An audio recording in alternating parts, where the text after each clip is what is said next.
you know she's not gonna be here yet. So you guys may need me on a few votes today. I'm voting with you, whatever you got. We'll make it 2 to 2. Say that. We'll make it 2 to 2 and it's, Call the roll, please. Waters? Aye. Capron? Here. Gretkin? here. Moore? Here. Scott? Here, I move we go into closed session. The city council discuss strategy with council about matters where litigation is imminent because public disclosure would be likely to prejudice or disadvantage the position of the city in that litigation. Second. Gretkin? Aye. Moore? Aye. Scott? All right? Waters? Aye.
It was terrible. Okay, I move we return to open session. Second. Waters? Gretkin? Aye. Moore? Aye. Scott? Aye, I move we adjourn the closed session. Second. Gretkin? Aye. Moore? Aye. Scott? Aye. Waters? Call the roll, please. Oh, you need a break? No. Okay. No, I just. You're up. Call the roll, please. Okay, tell us when you're ready. You're going a certain order. I know. Okay. You need that.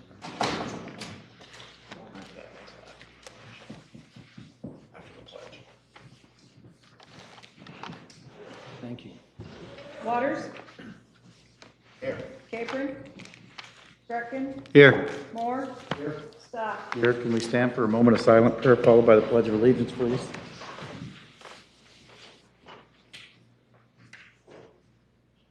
Amen. I pledge allegiance to the flag of the United States of America and to the republic for which it stands, one nation, under God, indivisible, with liberty and justice for all.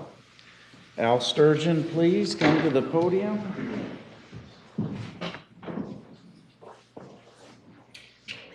I don't know why this was made out just to you, Al. Should not be. Paper, you didn't do all the work, but we're going to give you a proclamation and your commendation that says, whereas you're to be commended for taking the time, the initiative, and the effort to create a beautiful yard that contributes greatly to your neighborhood and to the city of Sioux City.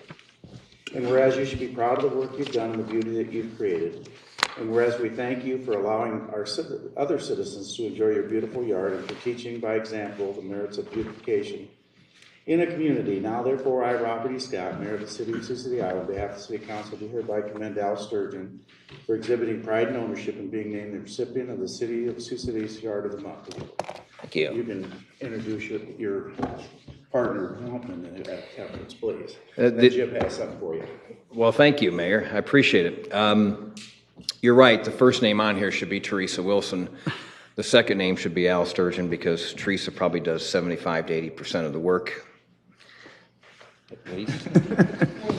So thank you very much. Get her face on. And I would like to say to each and every one of the council members, thank you very much for your time that you take to serve the people of Sioux City. And it's a very time-consuming job, and I realize that. And elected officials don't hear the words thank you very much. So I'd like to say thank you. Thank you. Thank I'd you. like to Good job. congratulate you on the Yard of the Month Committee, for the Yard of the Month Committee.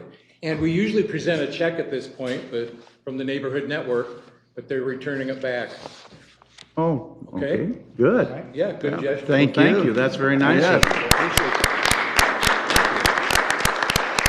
Thank you. Thank you. Thanks, We Jim. appreciate it. We will go to the strategic quarterly update.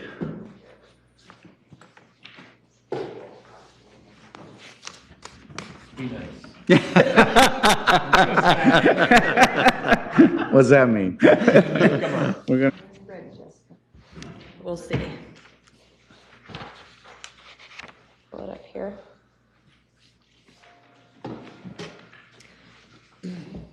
It should be pulled up now. Ready? Yep. I'm Jessica Johnson. I'm with the city manager's office, and I'm going to be giving you guys quarterly updates on where we're at with the strategic plan now going forward. We haven't had one in a while, so bear with me. It might be a little bit longer than it will be in the future. We did a new layout than we've done in the past. We tried to make it a little more visually appealing, and after I present it to you guys tomorrow, it will be going up on the website so that the public can know what we're doing and stay up to date with it as well. Terrific.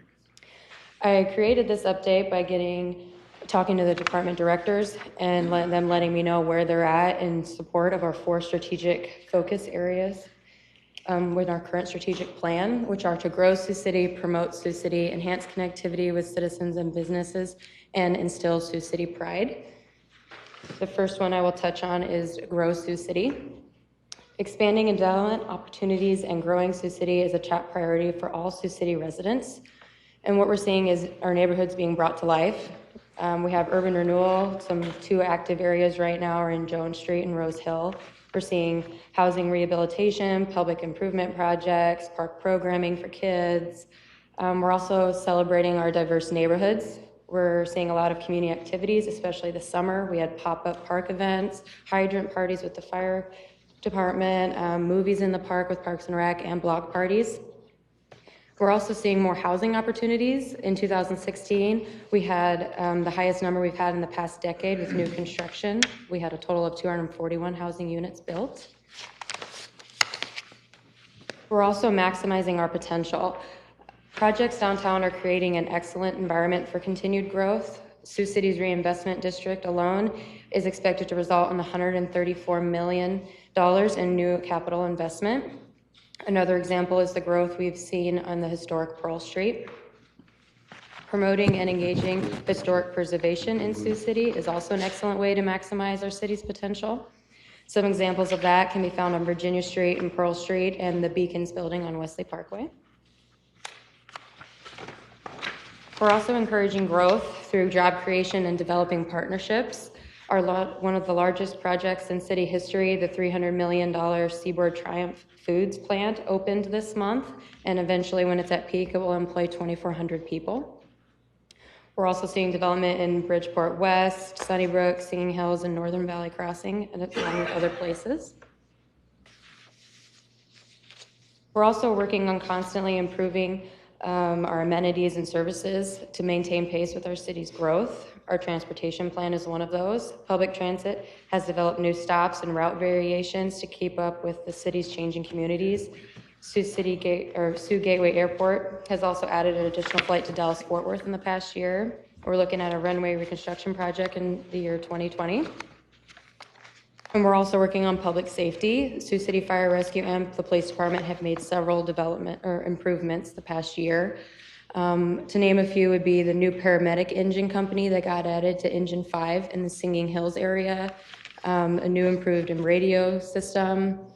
The Sioux City Police Department is currently researching providers to do a manpower allocation study and also new training options. We also play a major role as a regional healthcare provider with both Mercy and Unity Point St. Luke's, both of which are working on campus improvements. And we're also working on our technology advancements and maximizing our potential here in the city with our technology. The number one update that I would say with that would be our new website, which launched in June. That offers a lot more to our users and to our residents and to our visitors now. Our IT department also did a lot recently. They updated over 300 desktop computers and also migrated all of city staff to Outlook, as you all know. The next strategic focus area, a tourist destination, but as a great place for people to settle down, raise a family, start a business, is a strategic focus area city staff prioritize. And that includes a riverfront development, parks and trail expansion. We have a lot going on in that, as you know. We're also enhancing public spaces. Pearl Street Park is due to be completed end of this month, early next month. That'll be a nice green space down to Chris Larson Park. We're offering new recreational programming for both children and adults and families, like Kids to Parks Day, Summer Park Program, yoga in the park, and they're all being received very well. We've had a number of facility upgrades this year to Riverside Aquatic Center, Lewis and Clark Park, the Long Lines Family Rec Center, Leif Erikson Park, Spalding Fallen Park. We've been very busy in that. We've also been working on development of new things for our residents and visitors to do. As you know, Combe Park is going to be a great four-season option for people to use throughout the year. We also had Leeds Park Splash Pad, which opened in May of this year. And then also, thanks to a partnership with the Mayor's Youth Commission, late last year, we got a new disc golf course at Grandview Park. The new Expo Center will create an exciting and innovative new venue and will enhance the overall tourism appeal of the city. A lot of us are looking forward to that and where that will go. And we also are working to attract visitors. Our events facilities department does a lot of marketing partnerships with the Iowa State Tourism Department to work in that, also with the Hard Rock Hotel and Casino and with Downtown Partners. They also issue the First Friday newsletter, which highlights Sioux City's upcoming events, and the database for that has actually grown over 700% in the past 9 months, which is good to see. And we also know that our concerts and events have been proven to bring in visitors from outside Sioux City. For example, the recent Keith Urban concert brought in 51.1% of online buyers from outside the Sioux City media market.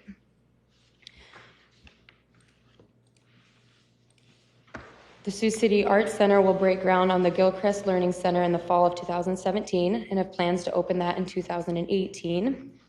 Support for the Arts Center's Art Splash Festival from the city has helped to attract more visitors to the widely anticipated annual event. More than 15,000 attendees attend that.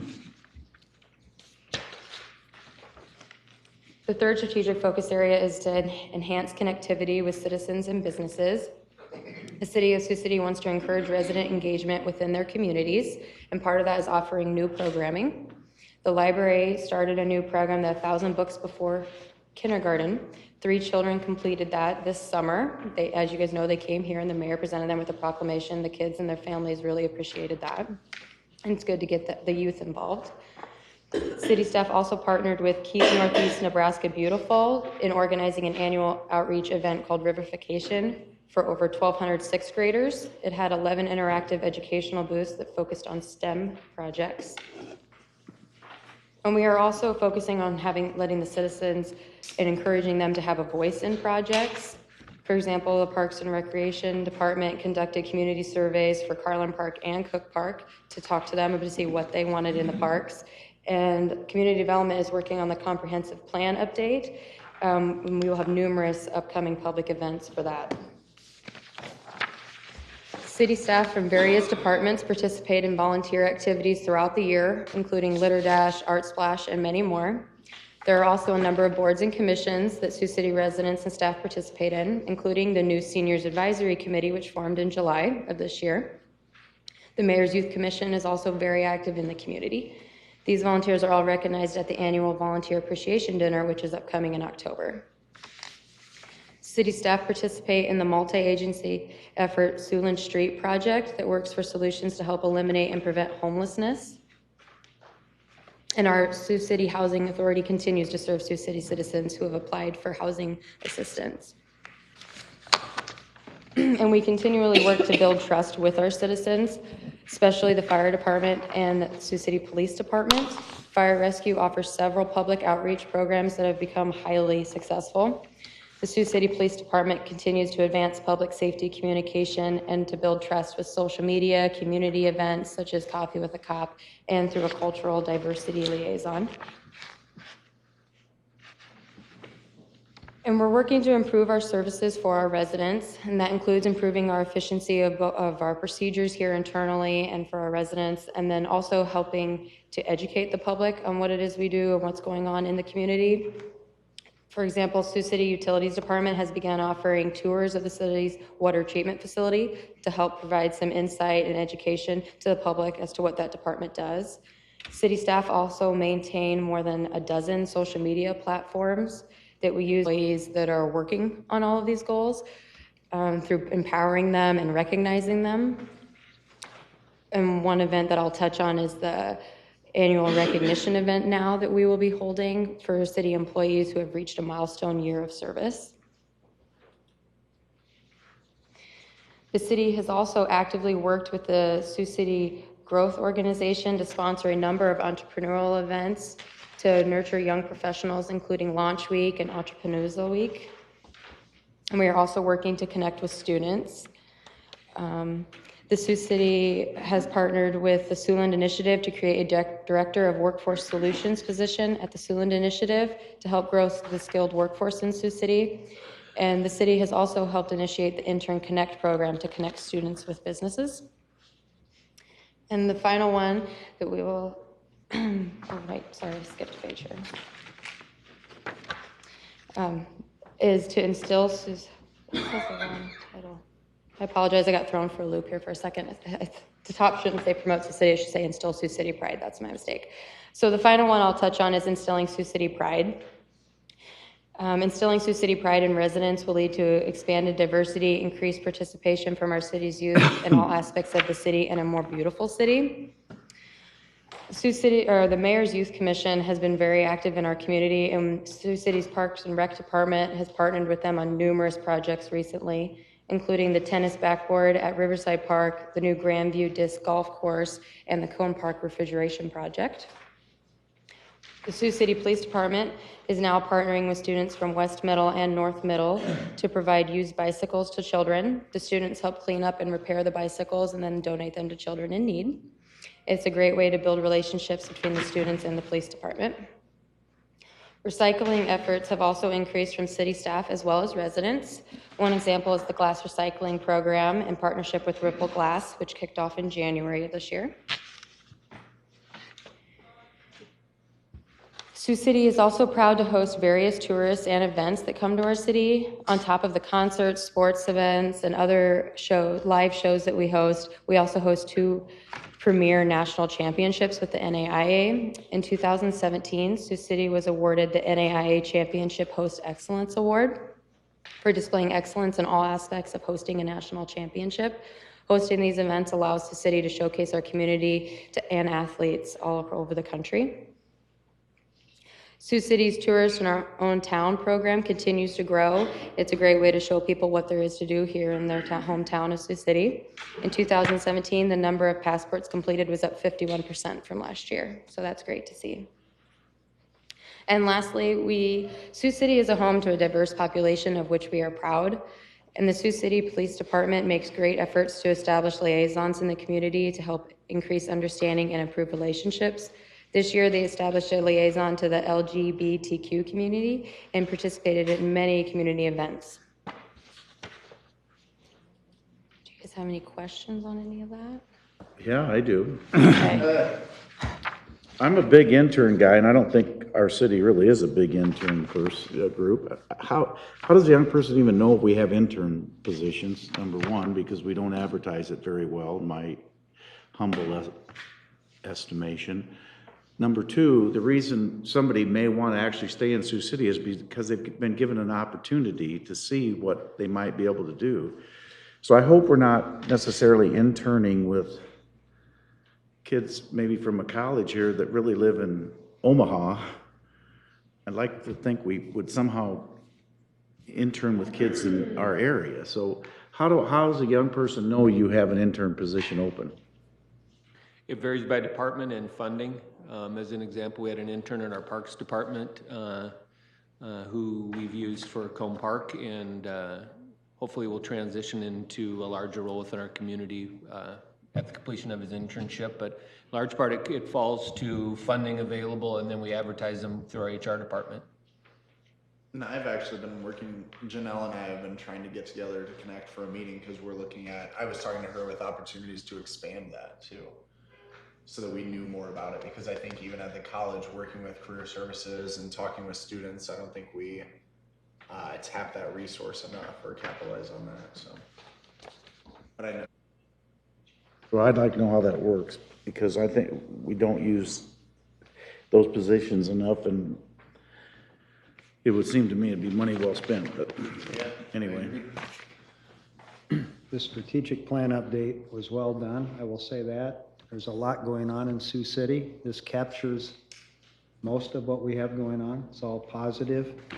And you did a good job making your first presentation to Sorry if I talked fast. council. No, not at all. But it's just it's a very positive report, and I hope people will read it and see all the good things that we have going on. It'll be going up on the website tomorrow. And I agree.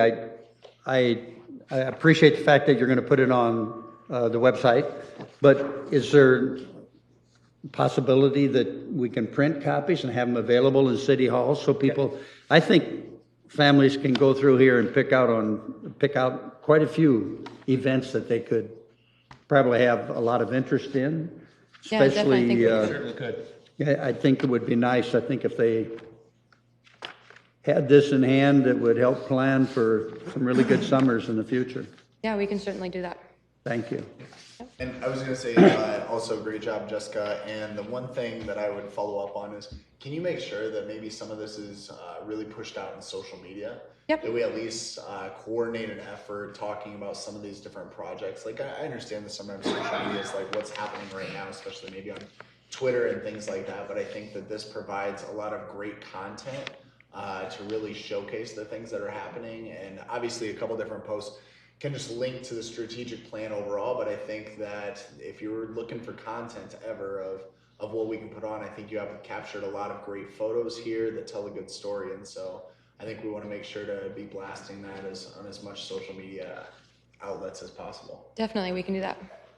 And I'd like to thank Jessica. A couple months ago, and I asked her if she'd take this on, and she kind of asked about what it entailed, and I told her that she could take it and run with it. And as a result, we have this very attractive document rather than a spreadsheet, and a good presentation. And she's turned it into a marketing tool as well as a reporting tool. So I want to thank her for that. She did an excellent job. When you explained to her the first time, we'll go easy on her. Yeah. Second quarter may not be as easy.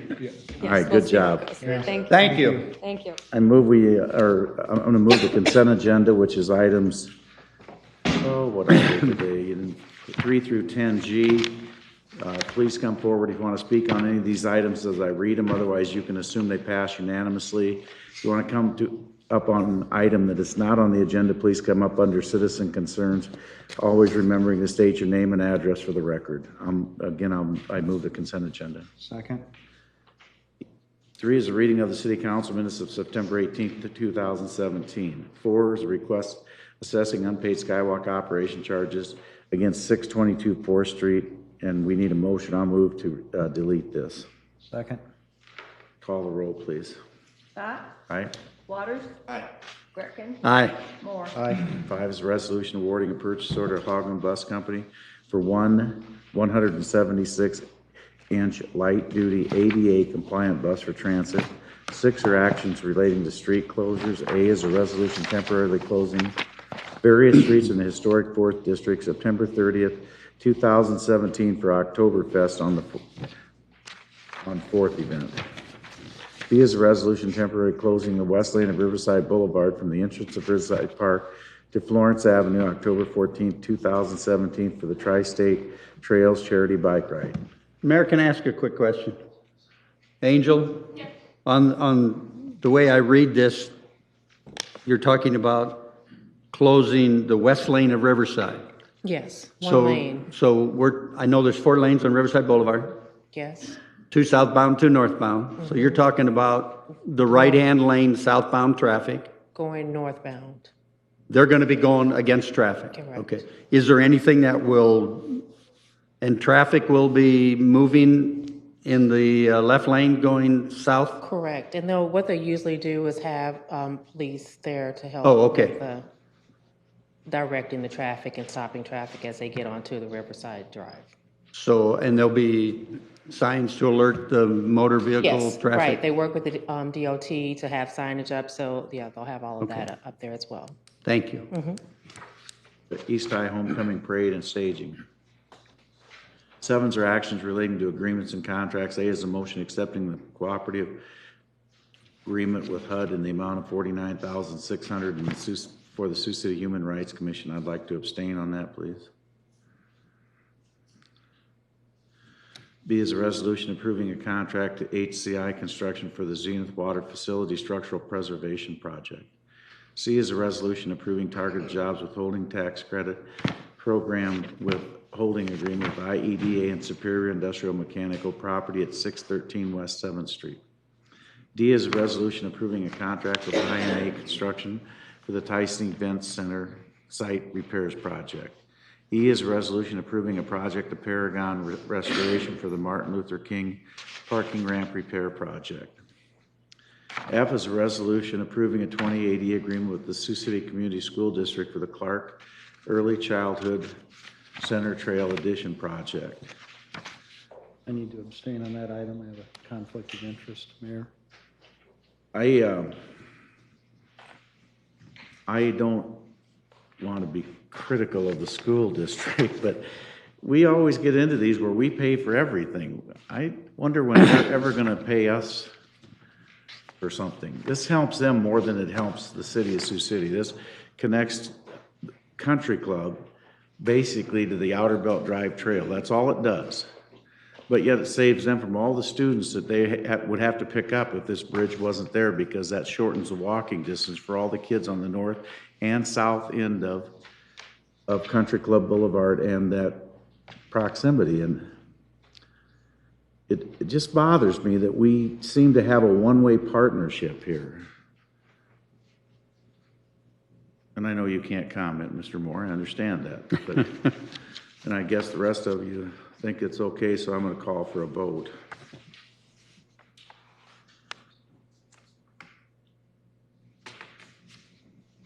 Waters? Aye. Greckin? Aye. Moore? Abstain? Scott? No, and it's because I think it's a poorly written contract, and I think our legal department, our Parks Department wrote a contract that legal didn't look enough into, to tell you the truth, so. G is a resolution adopt. Sure, okay, so the motion will fail, the resolution will fail because we Have enough votes. need 3. Yeah. Defer it? No, We can defer it and send it back if that's. it's what you already feel. voted, If that's so, what you feel that it wasn't. but you already voted, so the only way you can bring it back is somebody on the, Prevailing side would Prevailing have to side. move for reconsideration. would have to move for reconsideration. And I'm just saying, it's up to you. I mean, if you want to do that, I'm just saying if that's why you dissented or feel against it, then let's send it back if we want. And So see if they're we on the can get it prevailing more. side, right, basically? You are. No. No, the negatives are the ones that voted for it, yeah, the Who's affirmative. on the prevailing side in this case? Well, because it failed and he voted no. Well, because we need 3 votes, this is an unusual question because normally you would have it the other direction where you had clear votes. We have 2 votes in favor and 1. So would it take Alex or myself to For a motion to- request, a motion to request? You could have a motion to Reconsider. reconsider to bring it back live on the agenda today, and then you could vote to defer it if you wish to do that until the full council is here, and if additional clarification would be necessary related to the contract. I know Matt Salvatore isn't here today, but Angel Wallace is here to speak if there are council questions related to the agreement.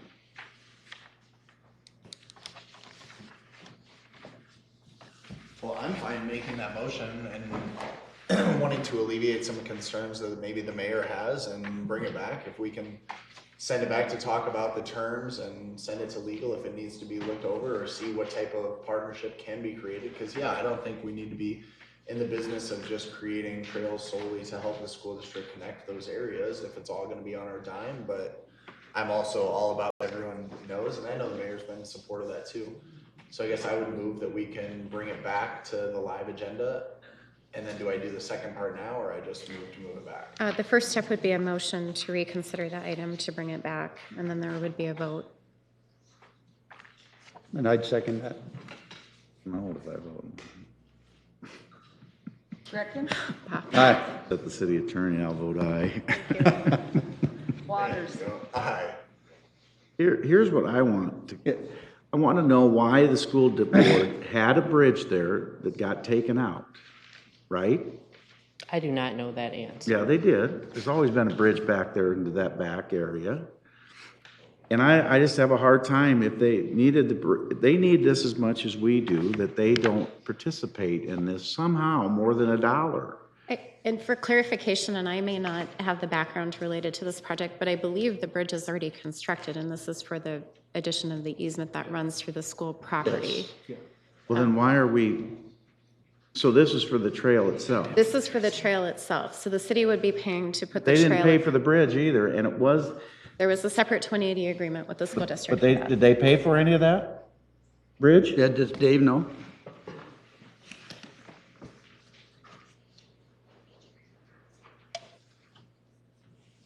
You're right, Dixon built it because Mr. Wade. Brett Langley, civil engineer. I remember that. Matt's mostly taking the lead on this, but the portion I know is that the school did pay for the bridge, and we paid for our storm sewer that was replaced underneath the bridge. We paid a lot more Bridge than the is owned school by the district. school district. What? The bridge is owned by the school district. So as part of Now, the, wait a minute, where did the bridge come from? I can pull the 2080 agreement for that. It was a combination of Anyway, the, just Yeah, give I us was gonna say, answers, if you can because just bring more that's clarification, not that's exactly fine. right what you're saying, I can tell you it that. was a combination between the school and FEMA, I believe, that paid for the bridge. And we paid for a portion of our storm sewer, and FEMA paid for another portion of ours as well. And I would ask for direction from the council for clarification as to what information you would like us to bring back and present in the form of a memo prior to the council meeting to make sure that we're addressing any concerns that you may have. It won't matter, there'll be 3 votes next week, so let's just move whatever you're gonna move. Alex? Well, I think we want to know, do we not, what What changes? what expenses were, who paid for what? Why didn't we just have this as part of the whole agreement? Why are we doing these separate? I don't know if Yeah. We not know I we're guess- gonna have money? Go ahead, Peter, whatever. That was part of it, and then I don't know if we had the full trail plan that was part of We when the had to, bridge. because we built a bridge wide enough for a trail. And I know that the timing in the bridge, there was a question about having that completed in time to have FEMA funding. I believe that there was a deadline related to Well, there that. was also But a with question to FEMA, get it. with get it FEMA, done you before you can't school. make any improvements. You can only put back exactly what was there before. Yeah, but there was also a reason we did it quickly, so they could have it for school. That's my point. It's say, well, it probably was, but in part two, though, I mean, there'll be more people that will benefit from this other than just those who live in Country Club, I think, when you hook the trail system. really? Yes, don't you? Who? There's no trail when you get to Country Club. Who benefits but Country Club on this? There's not a trail on Country Club. Remember, we did away with that. We had that opportunity, but we went with 2 5-foots on each side. We had an opportunity to have a trail there that this would connect to, but we will not. And Angel, that's what I would just ask for clarification. If you sure. can have Matt look back over it and Yes. just come back to what the bridge project was, who paid for what, who was, you know, how Including that engineering. Yeah, who broke that down, what the cost breakdown was. Okay. If you can also have it outlined in there, who is benefiting or who's utilizing this trail. Does it connect to an existing trail system that we have or future plans of where it will go? Or is it solely for school children that are trying to get from point A to point B? That's what I would like to see. And I don't know if the mayor has other No, questions that's about perfect. legal. About the legality of the contract or? The contract itself is we're agreeing to put a trail across the school property. They're allowing us to do that. They would grant an easement. Yeah. Additionally, they're asking for the city to transfer a small portion of property along Cheyenne. Cheyenne For an entry sign. for an entry sign. Now I am opposed to this because that is, I'm sorry, but I've been opposed to that entry sign. Everybody else pays for the sign when they buy public right of way. Everybody. And they should, that really frustrates me that this is snuck in on this deal. I'm sorry, but that's not how we ought to do business. And it should have had nothing to do with this. Should have had absolutely nothing to do with this agreement. Should have been completely separate. And it's the school district's way of not having to pay for any ground to put their sign on, where I would have to pay. It has nothing to do with the new school. I'm telling They're you, doing this in exchange for the dollar easement for the trail. you're selling them $20,000 worth of land for $1. That's what we're doing, and that's what irritates me as a taxpayer. So I understand you guys want to cooperate and do everything you can with the school districts, as I want to be cooperative too, but every time we do a deal, Cypress didn't necessarily help the city of Sioux City, it helped the school district. I was all for it though, because my concern about police protection and that in case of an active shooter or something like that. But there comes a certain point in time where they can't ask us for everything for free. That's my point, but. So if you can add that to the justification as well, have Matt look into that, Yes, the entrance. okay. How would Matt have even been involved in that? But, As it relates to the trail project, I think that's That is Okay. the correct. reason. Thanks, Angel. where are we Well, at then we'll on? have to defer the next item. I'm sorry. We are awaiting a motion to defer, if that's the council's direction. Roll call on reconsideration. No, it's not. Yep. Oh, yeah, we did, I'm Yes. sorry. Not that again. I could win 20 again. I know. No, if the council wishes to entertain a motion to defer, otherwise you could revote on the issue that's on the floor. Yeah. So I would like to move to defer so that we can have further clarification of the issues that we just set forth. So I would make that motion to defer 2 weeks. No, Yeah, you well, how can't. much time they need, but just so Rhonda's back and has a chance. But I'd second We it. already advertised, the problem is, we've already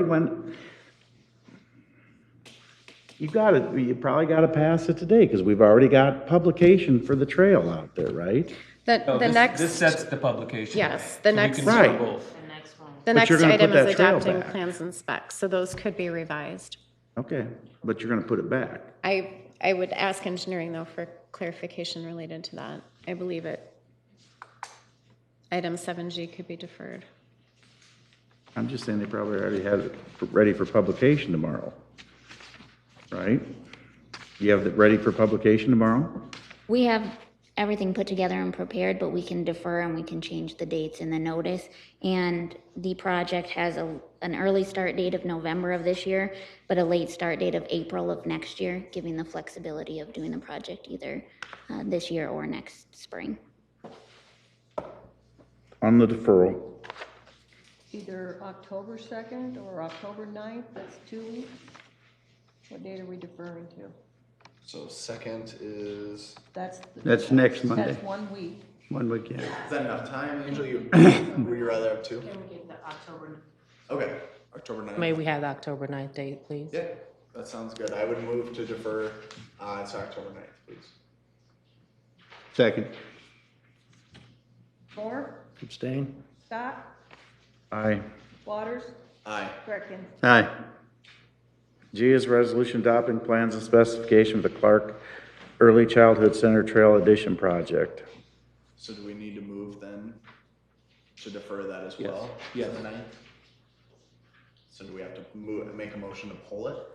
No, you'd Or have no, to just defer. Defer it. Move to defer this item to October 9th. Second. Scott, Aye. Waters, Aye. Greckin, Aye. Moore. Abstain? Yeah, it was fun.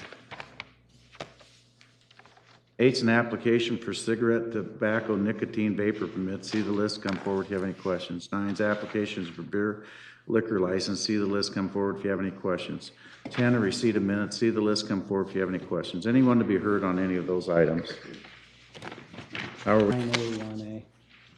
On the Hard Rock, 9A1A. please. Thanks. Got that down.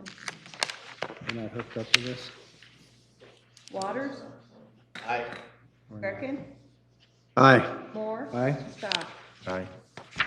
11, it's an ordinance dedicating and naming of Pearl Street Park. Petitioner, City of Sioux City, P and Z recommend. Susan Stewart, Chair, Planning and Zoning Commission. This was unanimously approved, and there were no comments. Did you go through a number of names? A number of whats? Names for the park, like Pearl Street Park? Did you go through other alternatives? Did anybody have any ideas about what to name the park? This is city. Not aware this of is that. city, Jeff Hansen, Community Development Operations Manager. The name of the park actually came from the Parks and Rec Board, so they may have discussed other options there, but the name and the dedication came over as Pearl Street Park. I didn't know we had the ability to pick names. That's news to me. That'd be kind of fun. Well, I mean, you do have that option, don't you, Jeff, to choose? I think the person that contributed the most liked that. Yeah. Okay, well, that's why I'm asking. I just want to know how we got the name. In this case, prior to the Planning and Zoning Commission, the Parks and Rec Board makes a recommendation and then makes application to the Planning and Zoning Commission. And their recommendation to the Planning and Zoning Commission was Pearl Street Park, and so that was what was brought forward. Thank you. Yep. That's what I need to know. How are we voting? I'm gonna call the vote. This electronic system's not They're working? coming tomorrow to work on it. To work on Alex's voting panel and the microphone. Tell you what, I apologize. No, you don't need Greckin? to apologize. Aye. It's just Moore? something we should have had fixed. Aye. Scott? Aye. Waters? Aye. Thanks. Anybody opposed to waiving the statutory rule? No. I'll move it. Second? Moore? Aye. Scott? Aye. Waters? Aye. Greckin? Aye. Move second and third. Second? Scott? Aye. Waters? Aye. Greckin? Aye. Moore? Aye. 12 is a hearing and ordinance vacating a portion of 4th Street right-of-way at 400 Virginia Street. The petitioner is the City of Sioux City and P and Z recommends approval. I'll move it. Second. This was approved unanimously. There were a number of questions from the council about the configuration of this property, but there was no one who was speaking in opposition to it. Call the roll, please. Moore? Aye. Scott? Aye. Waters? Aye. Greckin? Aye. Anybody opposed to waiving the rules? No. No. I'll move it. Second? Scott? Aye. Waters? Aye. Greckin? Aye. Moore? Aye. I'll move second and third. Second? Waters? Aye. Greckin? Aye. Moore? Aye. Scott? Aye. 13 is a hearing and ordinance vacating an alley at 1314 West 3rd Street. Petitioners 1314 West 3rd LLC. P and Z recommends approval. I'll move it. Second. This item and number 14 and number 15 all pertain to converting the former Emerson School into apartments. There were neighbors who appeared who were concerned about the apartments in the area. I think in one of these items, we agreed that the site plan would be approved by the commission. I'm speaking in kind of in general about 13, 14, and 15. I know you have to take each one individually. I'd like to move somehow whenever it's appropriate that site plan be approved by the council too. If the P and Z has a shot at it, I don't know why the council wouldn't. Because I read the comments and concerns of citizens, which I think are probably not without merit. I don't think it's an obstacle that shouldn't be able to be overcome, but I just think if it's that kind of concern that the P and Z is going to hear it, again, we should as well. Okay. Jeff Hansen, Community Development Operations Manager. As Susan stated during that meeting, we did have concerned neighbors that came forward to discuss some concerns about traffic flows, the number of apartment units in the building, what the parking arrangement would be like, what the fencing would be. And so as Susan mentioned, we did approve all these items contingent on a site plan coming back to the Planning and Zoning Commission.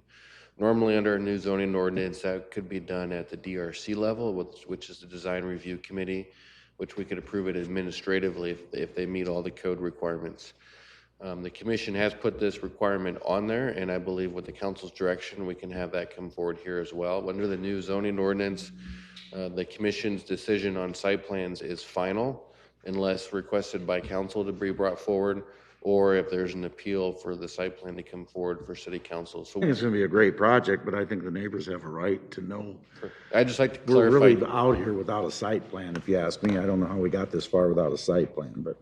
And just to clarify, it's Everett School and not I'm Emerson sorry, School. I get those these schools wrong. I know where it's at. So do I, Can we wait on these items till we get the site plan? I think they want to start the site plan development and they need these vacations for that to happen. I would suggest that if we put direction on here with the site plan to come forward to city council, it would occur under item 14, which is the rezoning, which would be the most appropriate area to put the requirement on. The other items are for a vacation of an alley that is shown on paper, and then a portion of Rebecca Street where we have encroachments of the building. So if we can have that added to item number 14. And 14 is the one where the commission specifically stated. Right.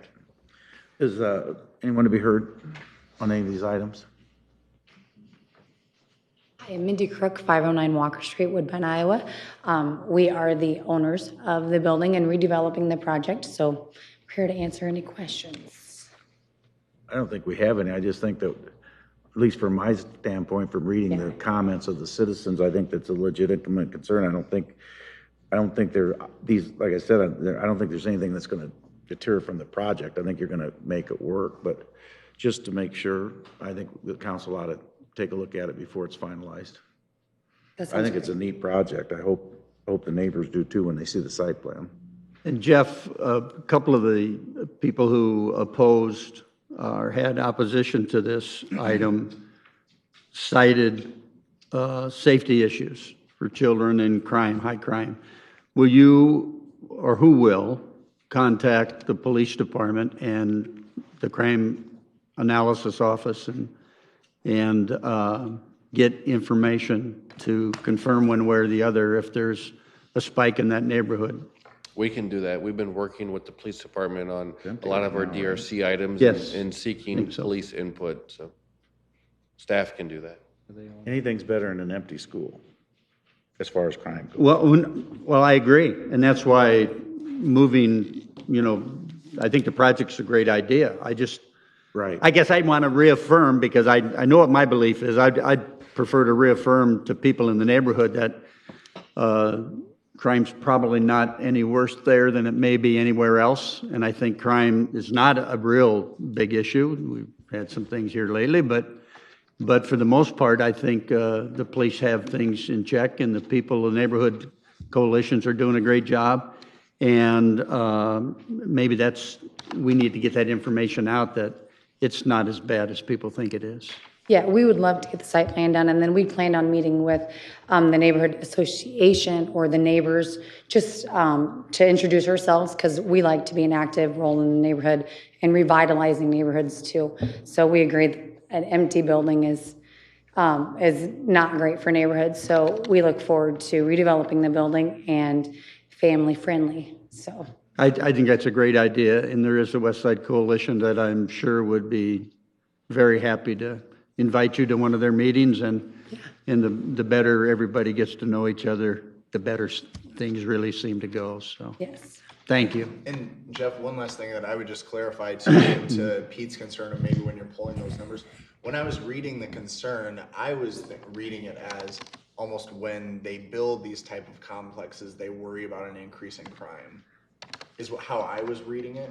So if you could also look to, and maybe in your analysis or when you give them direction, can you have them look at other, because we've done plenty of schools now, that have made this conversion.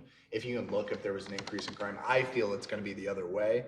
But I would, again, like to confirm or negate what their concerns were. Sure, and we can do that. Okay. I think it's I a neat agree. project and courageous on your part. I agree, these conversions have worked. Most recently, we had developers do Joy School. We have the same developer who's doing Whittier School as we speak. We approved a site plan for that project.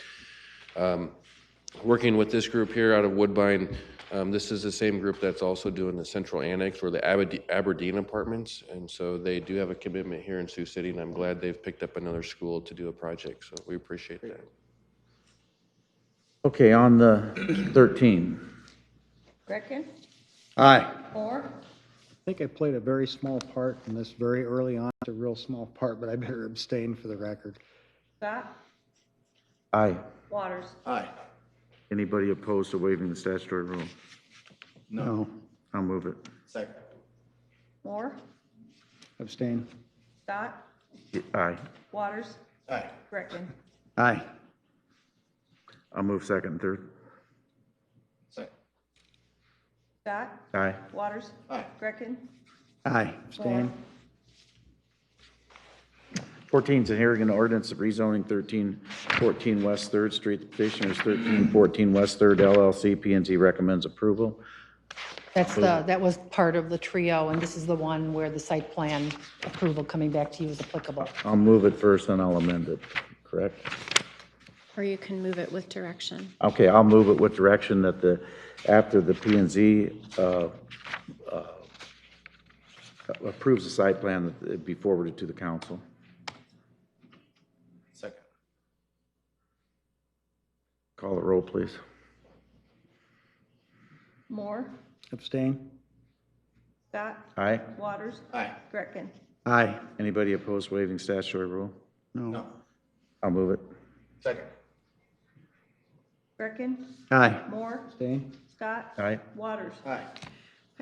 Let me back you up just a second. If, I should have caught this on the I previous. don't think so. You item. gotta have 4 people. You have to have 4 people in order to waive the I statutory rule. thought that, but you let me go, so I was I was just, bringing up the 20-day agreement. I was just For the gonna, bridge project. I can vote to waive that, can I? Yes, you could do that. I'll do that. Okay, It's so just to for, waive the statutory rule of second and third readings, correct? correct. okay, so you're doing okay. that on 13. Well, let me back up a second. It takes 4 to move it to go around the statutory rule. And then you could still vote on the second and third reading and abstain. Right, that's what he's saying. Yes. So on 13, we'll back up and redo the statutory rule. I'll move it I mean, the To waive. alternative 13 or would be to 14. wait a week, to wait a week. but can we do that? You see what Is we're that doing? go- We're waiving the statutory rule. I It's could gonna vote on it. pass. Are you in a big rush? It's gonna pass. Okay, so we'll just forget the set statutory rule for today. We'll come back to it next week. Okay. Just to be- Seconds are withdrawn. We'll withdraw that, and we gotta withdraw it on 13 as well. Correct. And 14? And we already did for 14. Okay, now that we're pretty well confused, we'll go on to 15. Hearing an ordinance vacating a portion of Rebecca Street at 1314 West Third Street. Petitioners 1314 West Third LLC. I'll move it. Second. That's the third part of this. Moore, Abstain? Scott, Aye. Waters, Aye. Greckin. Aye. 16 is a resolution granting a temporary easement for property at 1314 West Third Street. Petitioners 1314 West Third LLC. I'll move it. Second. Hey, Nicole, on item 16, that's the resolution proposing to grant a temporary easement for the portion of Rebecca Street that we vacated on item 15, and without all 3 readings, I don't believe we can do an easement at this time. So they would have to wait Then 1 week as We'll well. move to defer that till next week then. I will. I'll change my motion to move to defer till next week. Second. Greckin, Aye. Moore, Abstain? Scott, Aye. Waters. Aye. 17 is a hearing and ordinance rezoning 3401 Lincoln Court and 4816 Lincoln Way. Petitioner Liberty National Bank recommends approval. I'll move it. Second. This item was approved unanimously by the commission. The petitioner came and discussed his plans to build townhouses in this area.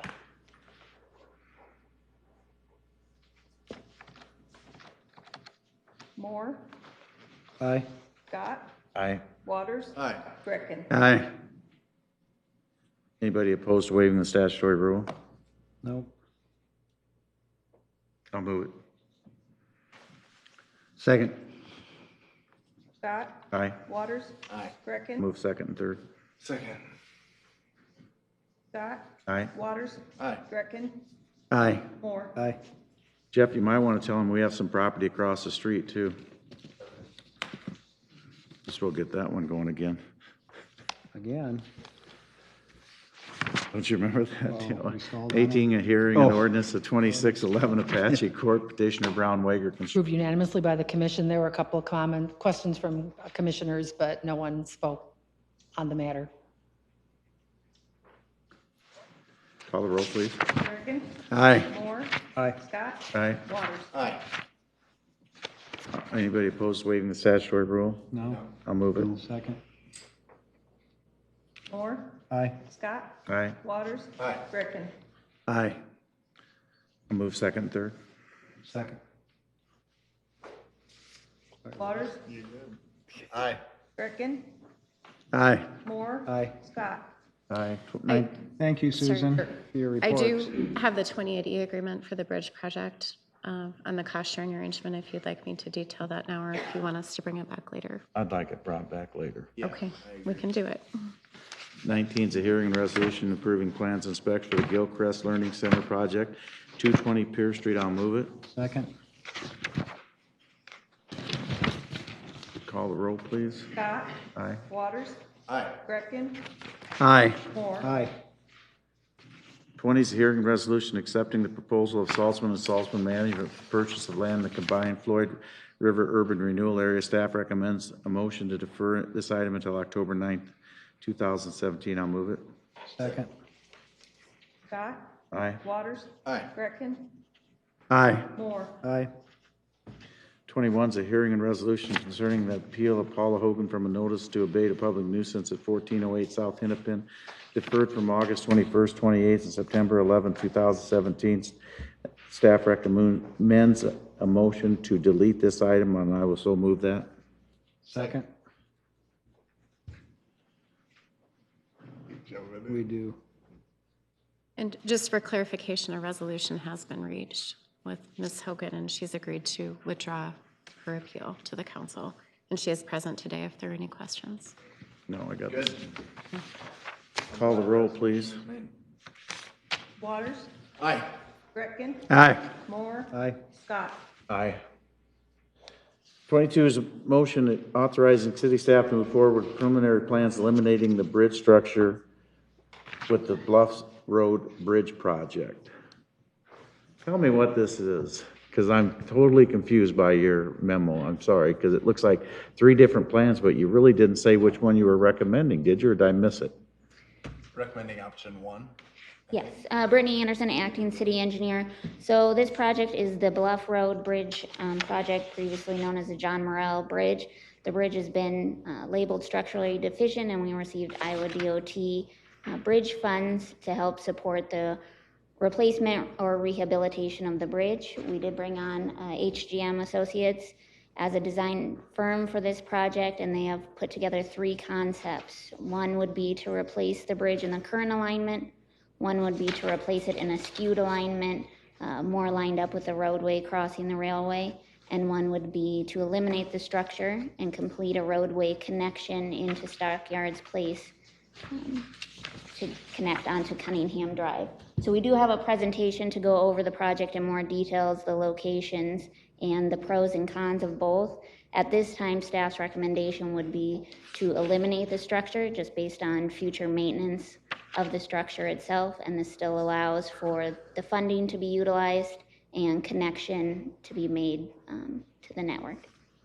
So with that, I'll turn it over to Steve with HGM to kind of go through the project and the 3 concepts more. Thank you, Brittany. I'm Steve Moffett with HGM Associates. And as Brittany said, we do have a presentation here. We'll go through this just very quickly. It basically mimics the same alternates that you've got in the packet that you should have in front of you. So just for orientation purposes, the project location is over the old Floyd Canal at Bluff Road. And as you can see, this is the UP rail line. It doesn't show up very bright on here, but it's supposed to be kind of a yellow. Highway 75, Dace Avenue, and Home Depot is right up here. So this is just upstream from where the old Floyd Canal dumps into the Missouri River. Right across from Echo Electric. That's correct. So as Brittany mentioned, we have three alternatives that we've been looking at. The first one is simply replacing the bridge on the same alignment that it's on right now. It's a single span bridge, no piers required in the channel. It ends up being the link across the bridge really isn't directed towards the crossing at Bluff of the UP right here. It's directed more into the potential development site. The second alternative we've been looking at is a little bit longer structure. It requires piers to be placed in the channel, and thus because of the additional length and the piers that are required, there is some additional cost. It is probably the highest cost option that we looked at. Traffic is primarily focused on the crossing, the at-grade crossing that exists right now of the UP, and then proceeds on Bluff Road. There's also proposed access to get into the development site coming off of that. The third alternative we looked at was to eliminate the bridge completely. It eliminates any future maintenance costs. Of course, we save the cost of replacing the structure. And we've been in contact with the DOT, and under the grant program by which this project would be funded, regardless of the alternative that was selected, the no bridge option is a viable alternative. And the funds from the grant program can be used to complete the roadway network connection. We don't know exactly how much that means that they would fund. Indications are, if I can find my mouse, indications are that this conceptual alignment to make the connection here at Stockyard Place all the way down to Bluff Road would certainly be within the realm of funding, and possibly even Bluff Road itself back over to Lafayette cul-de-sac may be a possibility. We estimate that the cost of that whole thing would probably be close to utilizing the full grant amount, which is about $1 million that comes from the state. This slide just shows a little bit about traffic flow if the bridge were eliminated. Currently, the green lines show how traffic flows into those potential development areas. If the bridge were eliminated, there are still those areas where you can come off Cunningham Drive up here, or on that Lafayette to Bluff Road and into the network in this area that was described on the previous slide. Trail connection is certainly something that's very important. With the proposed Chautauqua Link that's going to start construction, I believe it's proposed for the spring of 2018, making a connection between that and the Cunningham Drive Trail over here that's shown in red. Currently, the best option would be to go across the existing Bluff Road Bridge. If that bridge were eliminated, there are still other options. One on this green line would be to construct a standalone pedestrian bridge, a much lower cost than building a road bridge, but certainly there is a cost to that project. Hold on a second, I want to make sure I heard that right. The blue is if we keep the bridge there? Actually, no. And the green would be creating a new pedestrian bridge, or no? Well, no, all of these address the option if the bridge were to be eliminated. I guess you could say if the bridge were to be reconstructed, either on the existing alignment or on the skewed alignment, it would incorporate trail width sidewalks on either side, on both sides. It's really a matter of what's necessary in that area. And I guess my question then is getting to, and I think I spoke to Mr. Carney about this then, if we decide with the road, that option to build the road, that bridge could be turned into a pedestrian bridge, right? We could still utilize it for that, or no? Well, we had considered that option. There's several issues that need to be considered with that. One of them, of course, is the condition of the bridge right now, and the maintenance that would be required to make it a safe, usable structure for pedestrians. There is the consideration of the potential load on that bridge. Now, of course, bridges are designed primarily, and this one in particular, for vehicular traffic, but pedestrian load, when applied in the manner that the code requires us to apply it, is a very large load, almost to the point that it's as large as vehicular load. And particularly based with this structure that was built in the 1930s, vehicular loads were very light. Pedestrian load probably exceeds the vehicular load that this bridge was designed for. So now the bridge would have to be striped, probably barricaded. Striping wouldn't be enough, probably barricaded to limit pedestrian traffic to only a portion of the bridge. So there are some considerations for reusing that existing structure and some real downsides to it. So you're saying, yeah, if we do the road option, we can't utilize it anyway, as a pedestrian, as a connection for a trail? I would recommend not utilizing it. You know, we would have to look at possible ways of doing that, but no, a pedestrian bridge could span the old Floyd Canal, and we would estimate the cost to be somewhere in the neighborhood of $1,200 to $1,300 per linear foot for a 10-foot wide bridge. So I believe about $170,000 for a Yeah, because you don't want to prefabricated start pedestrian putting bridge. piers down in that channel. What's up here that holds it up? Yeah, because you don't know what's in that channel. Yeah. There's a sewer line running there, and Yeah. you don't want to do Well, it. and I'm We fine with don't- that. I guess what I'm getting at is I'm trying to think like long-term of what we could do for the trail system. And I live down in that area and I use that trail system all the time, your red one. And so what I'm thinking is people from Morningside, we have a good trail along Transit. I would want to connect that as much as possible to go down through there so then you can connect to Chautauqua and go south. It'd be just like the bridge at Clark School. That's all it'll be. And that's all that's all that's gonna be up on the Floyd up above is gonna be that same type of bridge. So they're a lot cheaper than building a bridge, and you don't have to put a superstructure on it to do it. Yeah. So I'm saying, and I think I'm hearing you right, whether or not we decide to do the road project too, it would be cost effective, or, you know, an option that we could at least do a pedestrian bridge right there Right. to connect that trail. Yes, yes, that's exactly what I'm trying to say. If the project ends up being a full vehicular bridge replacement, it'll have trail on one side. Yeah. If the bridge goes away, one possibility is to provide that prefabricated pedestrian bridge. There's two other possibilities that are shown here on the slide. One of them would be to follow whatever road network is constructed, and then come up Stockyard Place and tie into Cunningham Drive. Now that takes pedestrian traffic quite a ways away from that close link. Another possibility I've got a few slides on would be to come off of the Chautauqua Link underneath the existing UP bridge in the channel, and then build an embankment up inside the channel to get the trail to elevation high enough to where it's at bank level, and then out to Cunningham Drive. Let me show well, here's a picture of what the prefabricated pedestrian bridges look like. And that would be in the case if you were just to replace the existing Bluff Road Bridge Like the with ones one of we these. have throughout the trail. This slide gives you an idea of what it might look like if you were going under the Union Pacific Bridge, the existing bridge within the channel. The channel has been sized for a much larger flow than what it carries right now. Bacon Creek is limited by the box culvert under Highway 75 upstream. That's not true though, because in the flood of 2000, whatever, the Missouri River backed up all the way. That will be an obstacle. It'll flood that. That thing was full. Correct. But what it does, from a regulatory standpoint, it doesn't block flood flow. That's backwater flow. And I know, but you're gonna cause a mess, and you're still gonna disturb that bottom somehow. it will inundate the trail. That's correct. And it will require some maintenance, and it will require being cleaned off.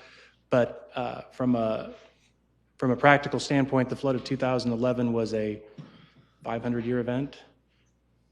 So that doesn't mean it can't happen Probably next was year. 100-year event with a Corps of Engineers that made it a 500-year event, but let that go today too.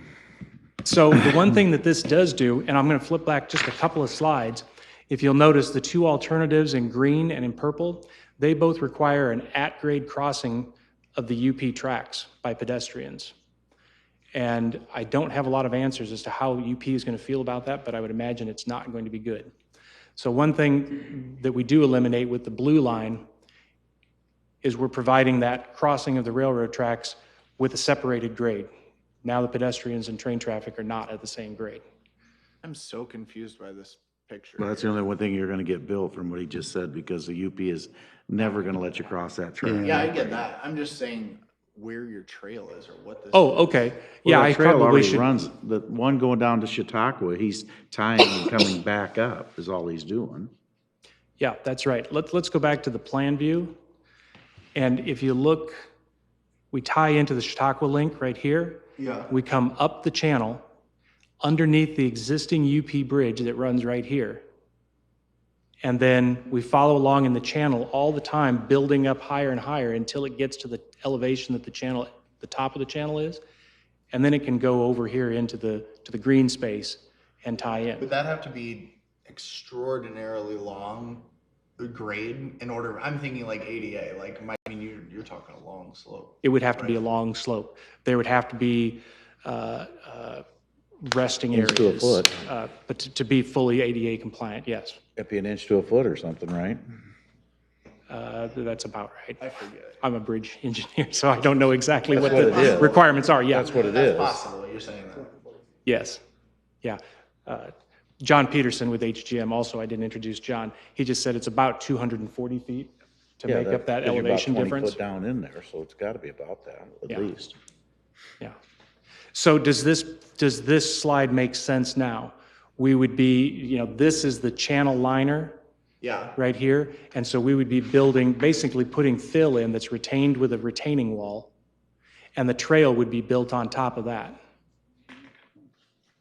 And then this structure that we show here is right underneath the rail structure. There would have to be some protective Yeah.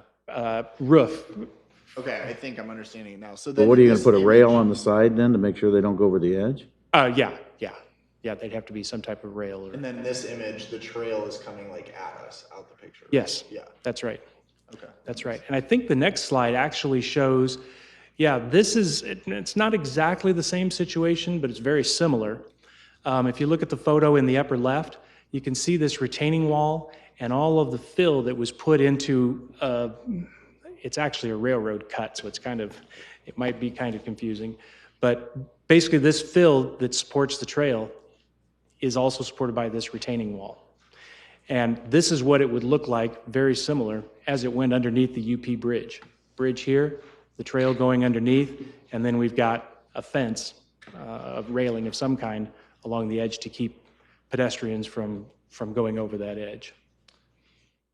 And if I can ask, Mayor, are you saying your concern or main concern about that option is the flood potential? Two problems. One, they're gonna have to open up that bottom of that channel somehow to build that, Yes. and they don't know what they got down there. And then two is, if you get another 500-year flood, it could do substantial damage to that. Yeah, some potential. I mean, because it's concrete and chain link fence, so stuff, maybe the fence will come down, but hopefully structurally it won't do more damage to the trail, right? I mean, I'm just asking. I don't know. I'm not an engineer. Yeah, the fill in the wall system can be designed to be completely saturated with the worst case design condition would be a completely saturated trail support and no water out in the open area of the channel. And once it's designed for that, that's the worst case design loading. How can we address the mayor's other concern of what's underneath or what we have to do to go down? The way I would address that is, we would have to disturb the channel lining, but we wouldn't have to do a deep disturbance. We'd have to remove the channel lining. There may be some excavation underneath it, but we would not have a full excavation in this area where I'm pointing. This wall would probably have to be, it's not shown correctly, it would have to go below the channel, but we're not talking about 10, 15 feet. We're talking about below frost. I think the concern is you cut into that channel bottom and we're gonna open up a can of worms that we may not wanna open. That's my concern, but I don't know. Like Maybe- voids and that type of stuff, then you're trying to fill in a lot of, voided material under there before you have something to tie into and create a foundation. That is a possibility. But I mean, I think. Can't you drill that though, to find out? Could. Absolutely. Be the way to do it, then fill back in if you don't like what you find, right? Yeah, and I mean, tonight we're looking more direction on the bridge versus the trail. The trail's something that, once we decide on a bridge thing, then we can start looking at our trail options. I heard trails and I got excited, Dave. I'm sorry. I know. Yeah, well, you're gonna have to, if you go to a bridge, you're gonna have to core that thing too, figure out what's under there, right? Sewer line's down there somewhere. Yes, and we would have to for the bridge construction anyway. If in particular, if the single span option is used, the square option with no skew, the shorter option, There wouldn't be any additional penetration behind the channel walls. Okay.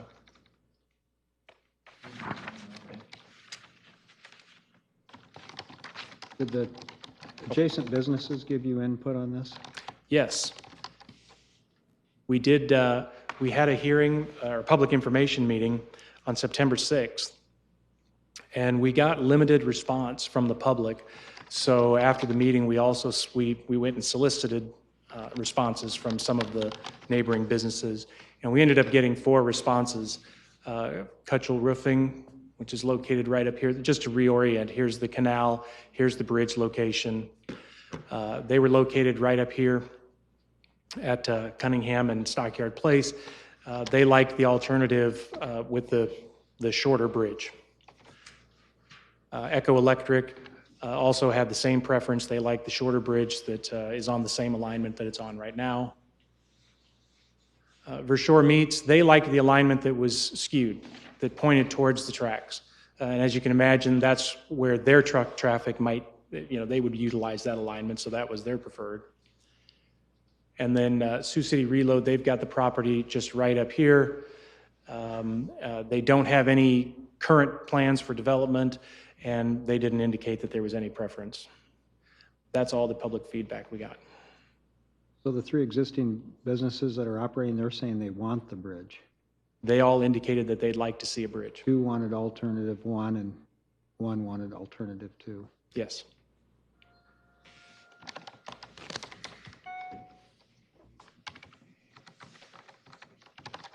And that is the end of the presentation. And the railroad track doesn't come into play for the, if you do one for the trail? If you do? Alternate 1, the short bridge. No. Well, right. The current, yeah, there's not currently a trail designated between the Chautauqua Link, future Chautauqua Link, and the Cunningham Drive Trail, so. You'd still have the issue of trying to make a crossing across the UP rail at grade. Most likely what you're gonna have is you're gonna have the trail come up, it's gonna end at the rail. Oh, yeah. They're gonna have to go out into the street and go back, and then the trail would start back up, because UP probably won't give us an at-grade crossing. With alternate 1 or 2. Yeah, with either of the bridge alternate, well, whether with any of the alternatives, 1, 2, or 3, they're probably gonna be reluctant to give us a trail crossing at grade across the tracks. Because they'll consider that another crossing. And they won't let us bore under, that's for sure. Yeah. Go back a couple, traffic flows.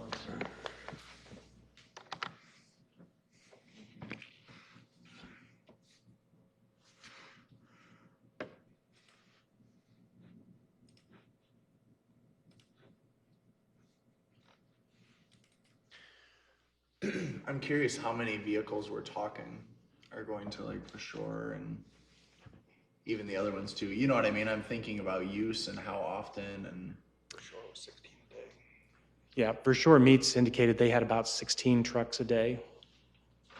But currently, they're not going across the bridge. Currently, they're coming down through.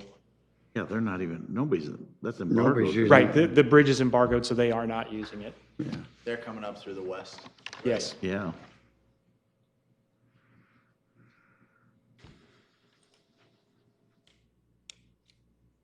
Which will still be open, right? I mean, that would be open and you would have another alternative route. You'd have a secondary route that would take you up through Stockyard's Place past Cutchell Roofing. The other concern that I had that I was speaking with Mr. Carney about was the future site for the Ag Expo, Baumgart's Ag Expo, and then the sports complex there. Yeah, exactly, that pink area. And just thinking about the increased traffic of that, you know what I mean, what that's going to do. And Well, you currently have the trucks going through there. yeah, no, I know. And I'm saying, but then you add on hopefully the traffic that's going to be going there for the different events and stuff. And I don't know what time those trucks are going through, but you almost want to route Ford trucks and for others. You know what I mean? Like, Yeah, they would be able to go back down and around through Stockyards if they wanted to avoid the traffic at the Ag Expo Center. this route right here Yep, and then up and through. up through. Yep. Oh, okay. Yeah, they would still be able to just go up Cunningham and No. catch it. Well, yeah, or go, yeah, they'd have to go up and catch Stockyards Place. Yeah. And then hop in and go past the potential campground and.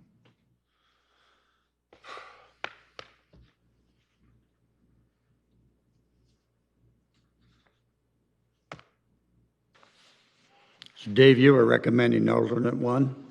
Three. Three. This one. The no bridge option. The no bridge option. Getting rid of a bridge that we don't have to do for future Is maintenance. that gonna be a on. protected gate on that, rail crossing? No, I think it's just crossbucks now, isn't it? There's currently crossbucks. Currently, it's just Just the crossbucks, there's sign no that says gates, railroad yeah. crossing. Just the sign. Right, but are we gonna change it into a protected crossing? Because you might be able to get by with a bike deal if you have a protected crossing. Well, I don't think we have an accident history there, do we? No, there's not an accident history. There was one accident a couple of years ago where a Because truck you don't have any struck traffic. Yeah.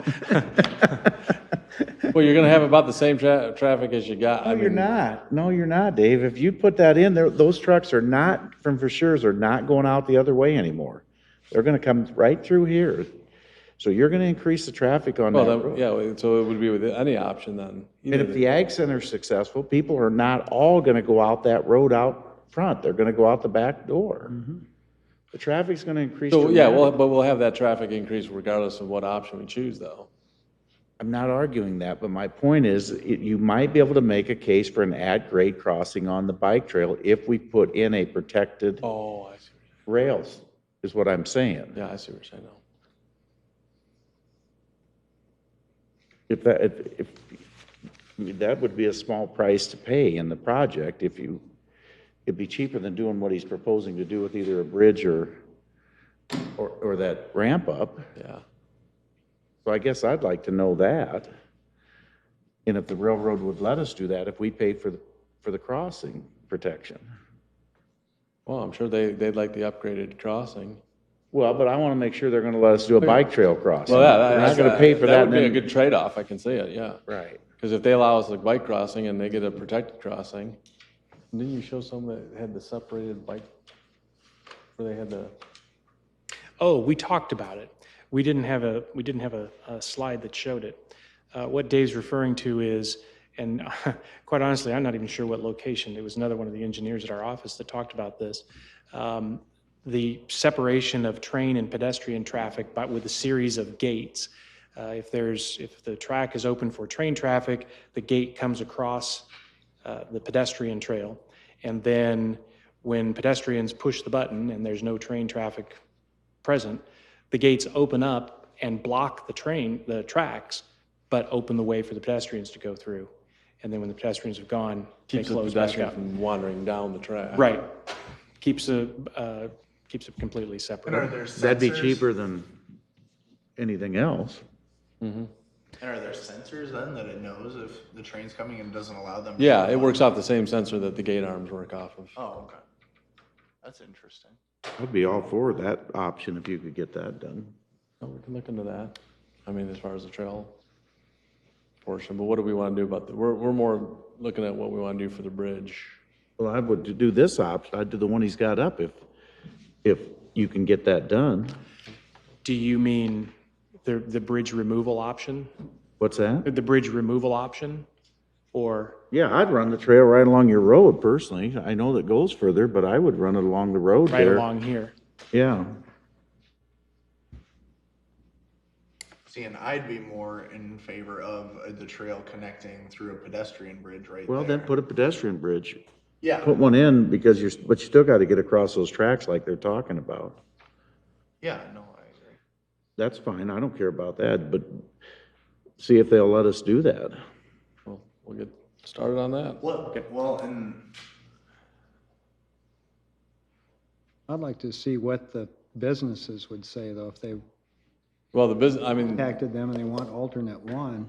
well, they want alternate one because, I mean, Kuchel, if you want to go back to them, they didn't want the traffic going by their place, so, and And what Well, was, you know what? I don't like traffic going by North High in the middle, in the. and then what was the, that was the second one? I know, but the traffic for that ag center is gonna not be when the businesses are going. You gotta be realistic here and look at what the most cost-effective way is.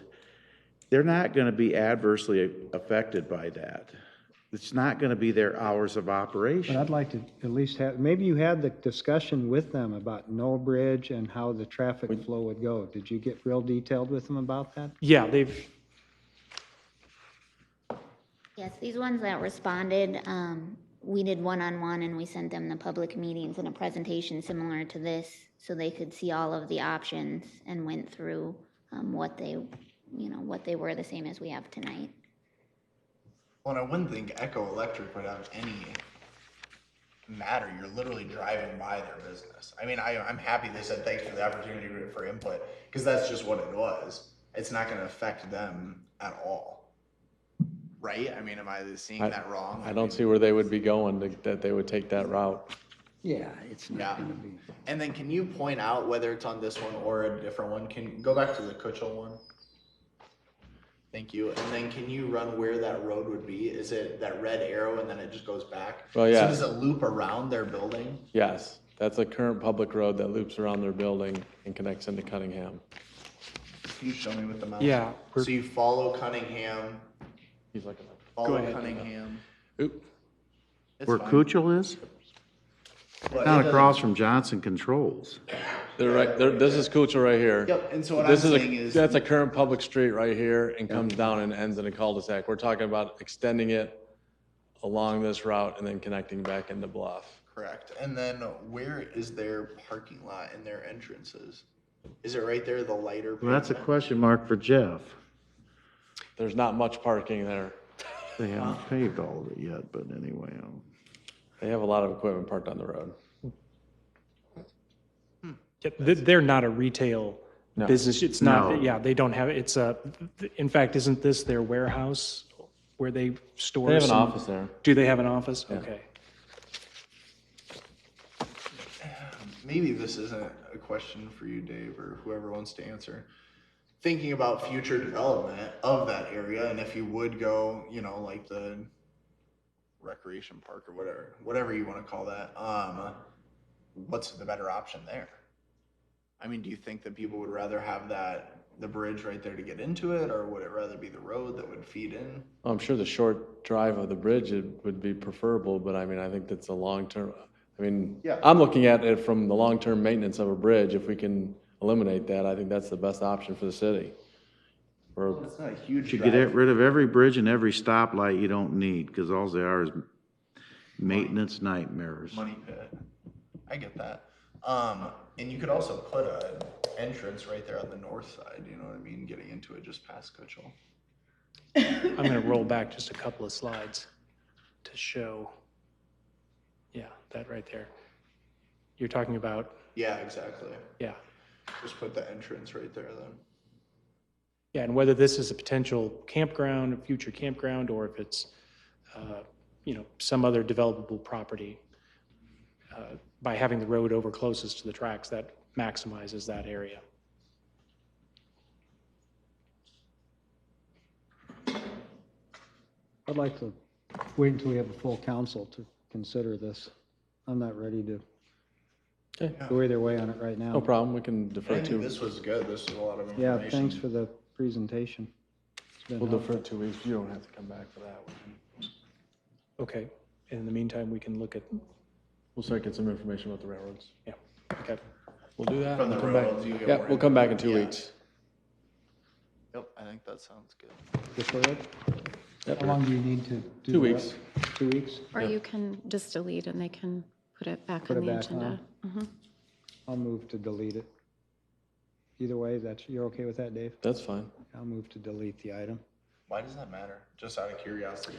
If it's a deferral, it's carried over through the clerk's office. If it's just deleted off, then it's up to the department to resubmit it. Oh, and then you can submit Get the it with updated other information. Yes. Oh, okay. Yeah. Sounds good. That makes sense. Sorry, I was just curious. Second. Scott, Aye. Waters, Aye. Greckin, Aye. Moore. Aye, thank you. Thank you very much. Thanks. Thank you. Any citizens to be Doug Wavels, 3255 Dearborn Boulevard. There's construction in the equipment now in the parking lot at Lincoln School, so it looks like they're getting ready to fix the stormwater so it's not washing the creek bank out. And I assume the city's not going to have to pay for any of that, correct? Correct. Okay. So who's at fault? Calhoun Burns on the design or the construction guy for not following the plans? So who wants to talk? The erosion washout just came from the large water coming off the school site when it was modified there. I don't think it was fully accounted for. Why would you modify stormwater drainage to drain on a creek bank when for over 55 years it drained into the street and down the storm sewers and was fine? Why would anybody drain it right onto the creek bank? It was directed through the same route. It was just a fully vegetated area with growth. So when we put the bridge in, we cleared out the area, and then now we've put erosion stone, which will be grouted in there to start. Well, that I work beg to tomorrow. differ on that because Wait a minute, Doug, now in all fairness, let her finish what she's saying. So the repair will start tomorrow from the contractor, and we'll be putting in more erosion stone and grouting that in to stabilize the area and provide a more permanent solution where it was washing out. Okay, go ahead then. Well, all I was going to say is no water ever drained off the parking lot onto the creek bank. You know, and when they went through the design process and checking all the elevations and whatever, I don't know why they would direct water to the creek bank and expect it to hold. We can present pictures of what it was with the bridge being wider and longer. It changed the layout of it, modified some of that parking lot area. Well, I realize it changed it, but we spent a lot of money having somebody design it. You know? Get us some pictures so we know what you're talking about, because I don't have any idea. Somebody ought to be charged a penalty for whatever it takes time to fix it. You know? If it was designed right and then the contractor didn't follow the plans, you know? Well, we'll get a report, and you can certainly welcome to have part of the same report, so. Yeah. Let's get a report so we know. I'll put together a presentation, well, not a presentation, but a document with pictures and Okay. before and after. And So was this, let me ask you a question. Is what he's doing now maintenance work, or should it have been done before? The contract's still open, so it's not maintenance work, it's work being added to the contract. It's just the flow coming off the edge of the parking lot was substantially greater and being directed into one spot, which created a washout in that one area. Okay, but It was done per contract, per design. The contractor followed the design and put in fabric okay, then the and stone. engineer's at fault. Yeah. Yes, I know I it's would hard say for you yes. to say that an I engineer would would say be the at fault. I know how water tough that flow is. greater than Forgive me for even insinuating something like that could happen. No, I believe that that there is some fault of the engineer, but also the way it was constructed. They came back, there was some low spots, so they ground out the low spots to get the water to drain, which more focused the water into one spot versus having it spread out. My question is this, are they on damages for days? Because some of your other contractors have been treated that way in this community, as we all know. So are we treating them all the same here? This contract did go over and does have liquidated damage days being counted. I don't have that day count with me here today, but I can provide Well, that. I'd like to know if they're being charged for these days as well. Yes, it'll be on their contract, on their final. Okay, well, get us a report so we know. So instead of 19 days, they're going to be charged for more than that? They originally were charged for 19 days over. The extra work being added on won't count any additional days because it's considered extra Well, now, wait a work. minute. You just said that we're not paying for it. So if you're adding work on, we're paying for it. We have presented a change order from the contractor to complete the work. They completed the site the way it was designed, and we haven't gone back and forth with the design engineer on covering those costs for any design flaw. The DOT has agreed that they would participate in the expenses for those as well. So we're at least going after the engineer. I anticipate If we've got additional costs, they'll Have you put them on notice before you hired the contractor? It's just a change order, but no, we have not. I wasn't involved in the conversations, but I'm assuming you have not put them on, no. No, Well, we you had might a wanna do that. discussion in the field where we talked about it being a design flaw, but we have not formally submitted anything. Is there consensus in your department that there is a design flaw? Well, obviously, we're having a washouts and something's the issue, and it was built per plan, except for the minor grinding that took place. Okay, so knowing that, then the next step is to meet with, Ask Calhoun, tell Calhoun Burns we're expecting them to cover that, which should be just the grouting cost, is my understanding. All right, well, get us a report so we know. So what is Thank the you. fix? What are we gonna, what's being done? What are they gonna do to fix it? They're gonna replace the riprap, and then instead of just leaving it as riprap, they're gonna grout the riprap to hold it in place, so the water doesn't wash it out. So the parking lot is gonna stay exactly the same? Mm-hmm. Okay. Just one other quick note. The damage to my house I turned in to my own insurance company, which was immediately denied, which of course did not surprise me at all. But Daisy's house, the house north of me, she turned it into her homeowner's insurance, and they immediately paid her for her damage. So the final chapter of this book has not been completely wrote yet, I would say. they attributed her damage, Doug, to What now? and they attributed to her, Daisy's insurance company attributed it to the Absolutely. bridge construction? Yes, absolutely. And they sent her a check less her $250 deductible. Immediately. No questions asked. So, thank you. Thank you. Thanks.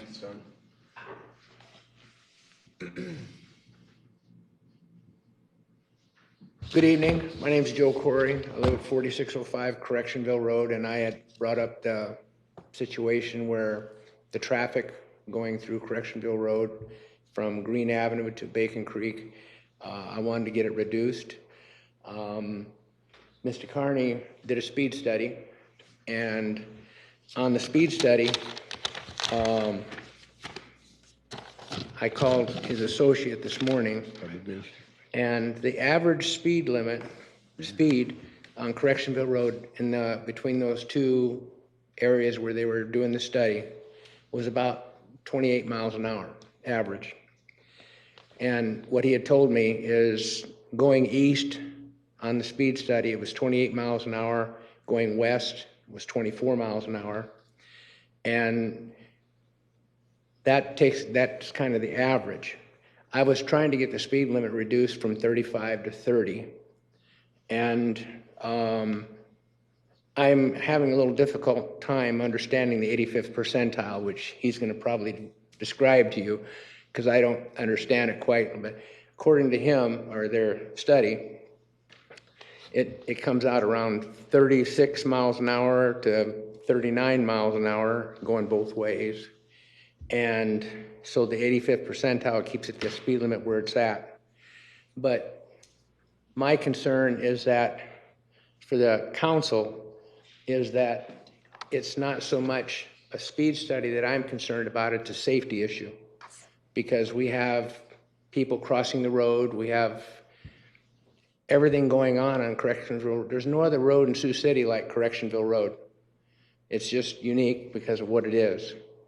And what I'm trying to do is just get the speed limit lowered a little bit so it's a safer place for people to live. And I have to ask him to explain the 85th percentile now. The 85th percentile is the flow at which 85% of your drivers are driving at that speed or lower. And that's the speed that is used to determine speed limits according to the manual on uniform traffic control devices, which by city code and state law we're supposed to follow. It is, and we did it here in Sioux City. We had an issue where we went away from the 85th percentile speed and lowered a speed limit on Cheyenne Boulevard, and just like studies show, you'd think that would reduce your crashes. No, it actually increased our crashes on Cheyenne Boulevard when we did that. So we went back and changed Cheyenne Boulevard back to the speed limit that was closer to the 85th percentile speed. The 85th percentile speed is what is deemed as the speed at which you should set your speed limits. There's a total been using that all along. Well, it's you know, there's a curve you can get. I think it was given to you that showed you that's done by Iowa State that shows as you deviate from the 85th percentile speed, your crash rate increases. And it was a clear example of where we were told, this street doesn't fall into that category. Of course, my street doesn't fall into that, but it does. These are studies that are done nationwide. Can it hurt? Can it hurt to lower the speed limit 5 miles an hour? And if there's any issues, which I don't think there will be, because those cars that are coming, when I'm backing out of my garage, if there's someone coming down the road, they slow down or they swerve over. You know, either way, it's totally different. I have a picture in my phone I would like to show you folks that there's 10 boys walking up the street. They come from Green Avenue and they were just walking up there, and I think they were going to Camp High Hopes. But I mean, they're just walking along the road and the cars are moving around them.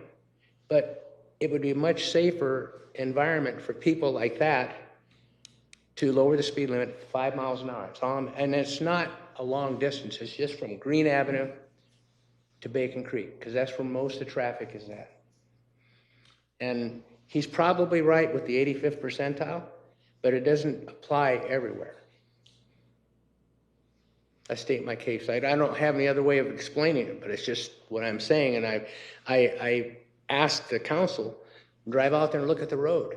It's not a very nice road. It's just what it is.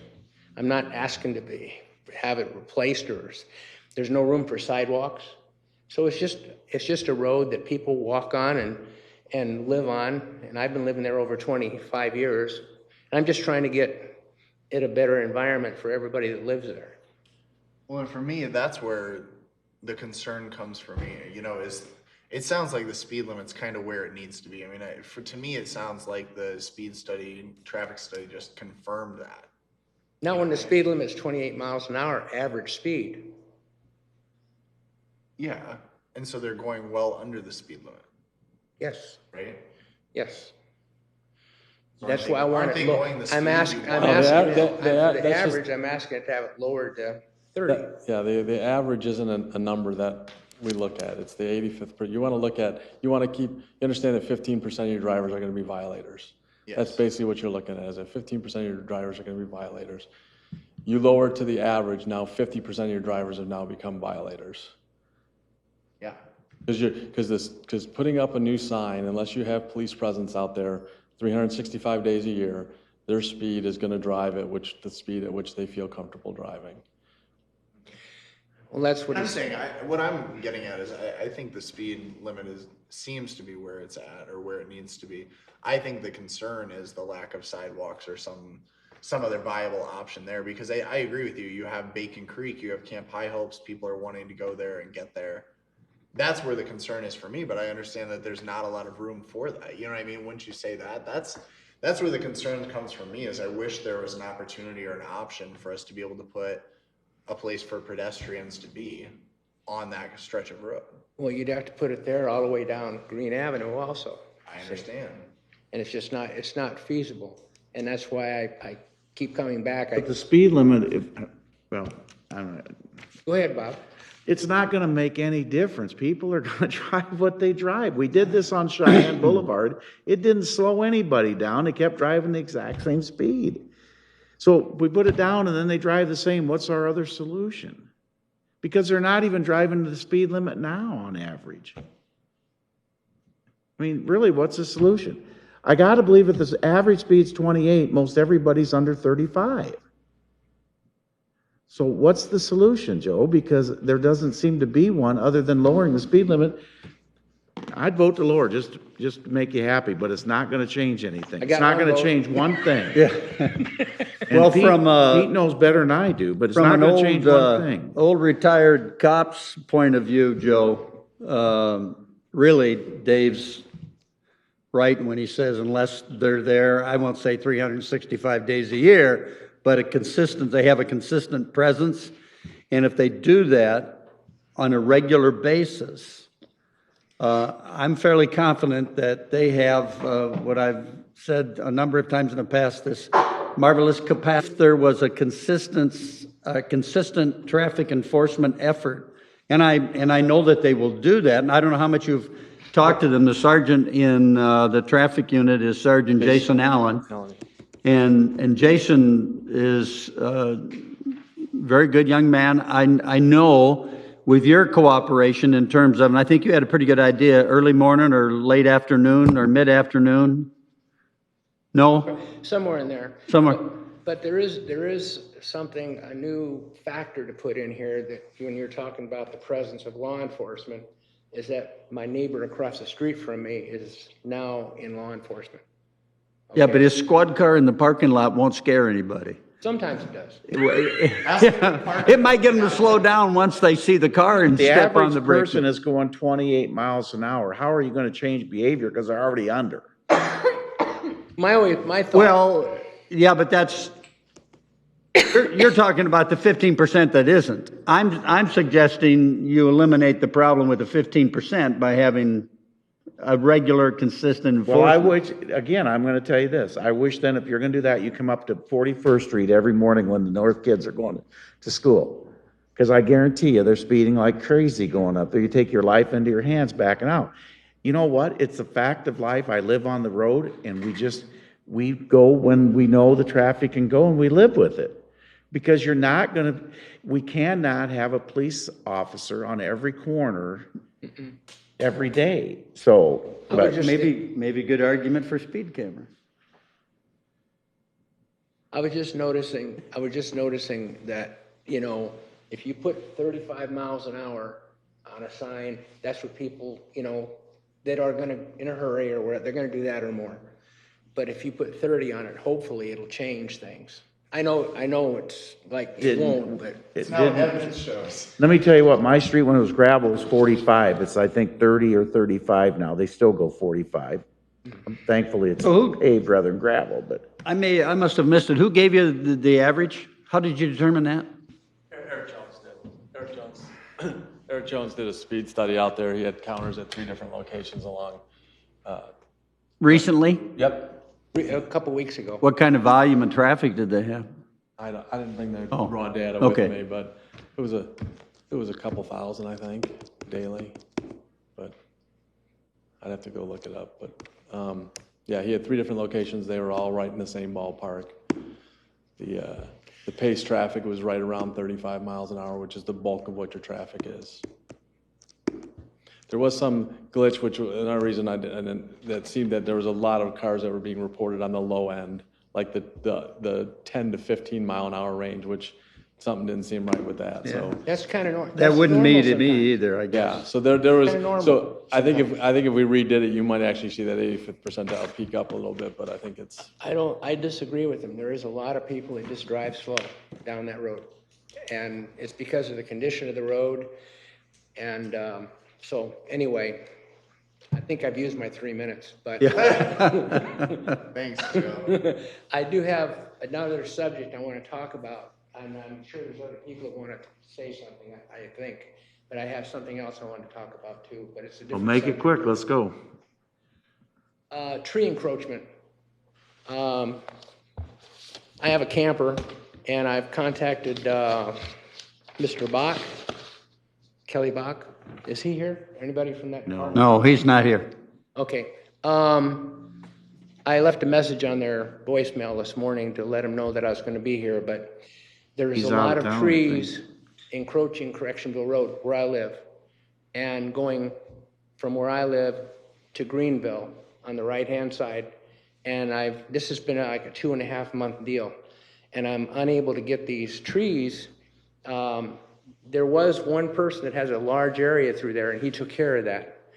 But there's still areas that haven't been touched. And what I'm concerned about is that when I talked associate, he said that the city no longer has a tree service, or they do tree work. Okay. And what I'm concerned about is all over Sioux City, the trees are growing. And he was telling me that the tree services will not trim trees for the city because they have to wait to get paid, and they don't want to do that. Better than anybody else. What's that? I don't know. I'm just taking his word for what he told me. Who said that? A tree service? No. Kelly Bach? His associate that works with him. Now that. He told me that they would have to go out and cut the trees themselves when they have time. in order to make it happen. But my concern is that I have a camper that's 42 feet long, and I got a truck. I'm gonna have to cross the road to avoid these trees where I live. And if I go west over the road to Greenville, there's trees on the right that's gonna go right over the top of my camper. Isn't it the property owner's responsibility? And I've brought this to their attention, and I've called them several times, and nothing's been done. Ray Hoffman has a large strip of property through there, and they were able to contact him, but they said they can't get a hold of people. If they can't get a hold of people, they can't enforce it. And if these tree cutters don't support them by doing the cutting, they can't get it done until they do it. So that's the only reason, I'm just going on what they tell me. Well, that couldn't be further from the truth. Number one, the city pays as fast as anybody does, number one. That's not true, or I would be getting calls on people who didn't get paid. People get paid. Number two, we do it on a complaint basis, and yeah, we're not probably gonna go out and clear one whole street when we've got 50,000 trees around town. They do it on a complaint basis, like curbs that are bad. They fix them as they get complaints in. We don't get them moved ahead or back necessarily. Well, Mayor, I said, if I've called once, I bet I've called 8 or 10 times, and I've talked to people 2 or 3 times at least, and the trees that I'm talking about, nothing's happened. And you can see the trees. Again, it's on a complaint basis. I'm complaining. Well, you may have complained, but I probably complained 2 years ago, and we're working 2 years ago. Joe, you don't understand how it works. When my curb goes bad, I call and say I got bad curb. It doesn't mean they come out and fix it. I go on a list, and that list is whatever they work it as the calls come in. Unless it's like a tree, if it's laying in front of the road and somebody calls, we had one of those the other day that it fell on a person's driveway. Well, then that probably moves the priority up. But other than that, it's on a complaint basis. Mayor, I'll follow up Yeah. with Kelly when he gets back on. I know they've done some trimming out there. I'll follow up on. What 100 block are you talking about, Joe? Well, I live at 46, so it'd be, we're talking down in Greenville, You heading back towards town? going west toward town. We're talking down in Greenville, right-hand side. There's a blue house. All along Correctionville Road? There's only 2 locations there where the trees encroach. Oh, okay. And then from Green Avenue going east. Joe, you're gonna get to pick which way you're going out. You're either gonna go out Crescent or you're going out Green Avenue. We're not trimming it to make it easy for you, partner. We'll trim one or the other. But Well, what I did is I helped the people I know cut their trees and get them so they're not encroaching. Sure. Because I don't want to have to cross the road to miss this mess that's there. Yep. And I've tried, I've tried to work, I'm trying to help make something happen, that's all. Well, we appreciate Well, that, we Joe. will, but It sounds like the you gotta manager's understand the gonna process, though. You don't go to the top of the list, all I'm telling you, because we have limited resources and limited people. Well, they told me, and it's true, they give the homeowner 30 days to do it. So I assumed what they did was they would send notices, they would go out and look and send out notices to these people, and they would have 30 days to comply. And then after that, then something is supposed to be done, but, that's. We'll find out. Yeah, Bob, but if you'll you take care drive of it. Correctionville Road, you'll see it. Okay. Okay. Will do. Thanks, Joe. All right, Thank you, thanks. Joe. Thank you, everybody. Have a good night. Sorry to. That's okay. Anybody else to be heard? Pete? No, sir. I don't have anything to add to the cause, I got no, I'm just, for the cause. nothing. Nothing? Come on, No, come on, you got something for us. No, I'm okay. I'm okay. Thank you. I hate to broach this subject this late in the day, but I know that the school district's talking about Hunt School, because they're already acquiring property. Before they get a 2080 agreement that's already been negotiated, could our expectation or their expectation for us is? I'd just like to know those on the front side rather than the back side. I talked to Mr. Carney. He's supposed to be working with you on that paving assessment. Are we getting close to being able to do one? Yes, we actually have a meeting scheduled Tomorrow, he said, told me. tomorrow, okay. Okay, and then you'll follow up with the person that wants. Yes, Okay. I believe Dave was going to have one of the engineers go out and meet with that individual directly. Thank you. All right, anything else? You got No, one more sir. chance. Get out of here. I'm good. I'm good. I move we adjourn. Second. Scott, Aye. Waters. Aye. Gretkin. Aye. Moore. Okay, Beth, I gotta show you this. We didn't pay anything for the bridge. This is the bridge. We paid